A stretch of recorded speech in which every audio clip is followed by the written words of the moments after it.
हरे कृष्ण। आज मैं आपके समक्ष लेकर आई हूँ गीता के अध्याय 9 परम गुह्यम ज्ञान पर मेरी नई कविता। इस कविता का नाम है भगवान का गुप्त ज्ञान। जैसा कि इस कविता का नाम है गुप्त ज्ञान, तो भगवान इस कविता में अपना सीक्रेट ज्ञान देंगे जो केवल अपने प्रिय भक्तों को ही दे सकते हैं। तो जरूर सुनिएगा गीता का भगवान का गुप्त ज्ञान।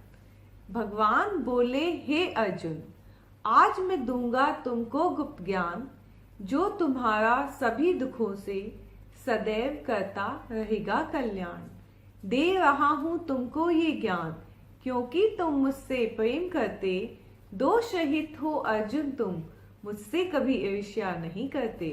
तो भगवान के इस गुप्त ज्ञान के बारे में वही जान सकता है जो उनसे प्रेम करते हैं और उन पर संदेह नहीं करते। सभी विद्याओं का राजा ये, गुप्त ज्ञान में है सर्वोत्तम, परम शुद्ध है परम पवित्र है, ये ज्ञान बड़ा ही है उत्तम। आत्मा की अनुभूति कराता यह दिव्य अविनाशी ज्ञान, यह धर्म का सिद्धांत है, इसको ग्रहण करना आसान। श्रद्धा विहीन पुरुष कभी नहीं पा सकते ये गुप्त ज्ञान, जन्म मृत्यु के चक्कर में फंसे रहना है उनका काम। यह संपूर्ण जगत में वे अव्यक्त रूप से ही है व्याप्त, भौतिक इंद्रियों से नहीं हो सकता तुमको ये ज्ञात। ये सारी सृष्टि मेरा अंश है पर केवल सृष्टि में नहीं, मैं इन सब का कारण हूँ पर मैं कोई एक अंश नहीं। जैसे यह वायु सदैव घूमती रहती है नभ के अंदर, वैसे ही सारे प्राणी रहते हैं स्थित मेरे अंदर। हर कल्प के आरंभ में मैं ही इनको उत्पन्न करता, कल्प के अंत होते ही मुझ में ये सब विलीन होता। यह संपूर्ण जगत मेरी इच्छा से ही है प्रकट होता, मेरी इच्छा से ही इस संपूर्ण जगत का अंत होता। सबका कर्ता होने पर भी मैं इनमें आसक्त नहीं रहता, उदासीन रहकर सृष्टि को मैं उत्पन्न और नष्ट करता। तो इस तरह भगवान की इच्छा से ही इस ब्रह्मांड की जगत की सृष्टि होती है, इसका अंत होता है। पर भगवान को इसको निर्मित करने व विनिष्ट करने में कोई राग व द्वेष नहीं होता है। वे उदासीन होकर, न्यूट्रल होकर जब समय आता है तो इसको उत्पन्न करते हैं और जब समय खत्म होता है तो इसको नष्ट कर देते हैं। ये प्रकृति क्रियाशील होकर मेरी शक्ति से ही चलती, मेरे सब आदेशों का ही तो यह सदैव पालन करती। सभी सजीव निर्जीव को ये प्रकृति रचती, श्रृंगार करती, परमेश्वर की आज्ञा बिना प्रकृति कुछ भी नहीं करती। मानव अवतार देखकर मेरा मूर्ख मुझे नहीं समझ पाते, साधारण मनुष्य मानते, मेरी लीलाओं का उपहास करते। आसुरी स्वभाव के जन अपने अज्ञान से रहते मोहग्रस्त, इनका कर्म श्रम और ज्ञान सब ही हो जाता है व्यर्थ। पर दैवी प्रकृति के जन अज्ञान के मोह से रहते मुक्त, अजन्मा अविनाशी मुझे मानते, रहते भक्ति से वे युक्त। वे महात्मा दृढ़ संकल्प के साथ करते मेरी उपासना, प्रेम भक्ति से कीर्तन करते, गाते रहते ये मेरी महिमा। ज्ञानी ज्ञान यज्ञ के द्वारा करते रहते मेरा अनुशीलन, कुछ मेरे विराट स्वरूप के विविध रूपों का करते पूजन। अब भगवान बताएंगे कि तुम उनके विविध रूपों के अलावा, विराट रूप के अलावा और किस किस रूप में मान सकते हो उनको। मैं कर्मकांड, मैं यज्ञ, मैं ही हूँ पितरों को दिया तर्पण, मैं मंत्र, मैं अग्नि और घी, मैं औषधि, मैं ही हवन, मैं ही ब्रह्मांड का आश्रय दाता, मैं ही माता और पिता, पितामह भी मैं ही हूँ और मैं ही हूँ सबका शुद्धि करता।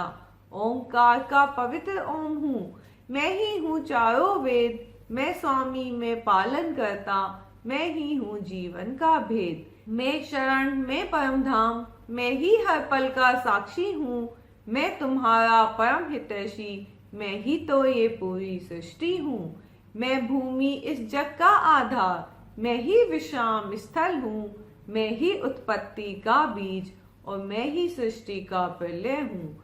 सूर्य से तपाकर जल को मैं बादल बनाकर बरसाता हूँ, मैं अमृत हूँ, मैं मृत्यु हूँ, मैं ही पदार्थ और आत्मा हूँ। तो इस तरह से भगवान ने बताया कि इस जगत की हर वस्तु व हर कारण में मैं ही हूँ।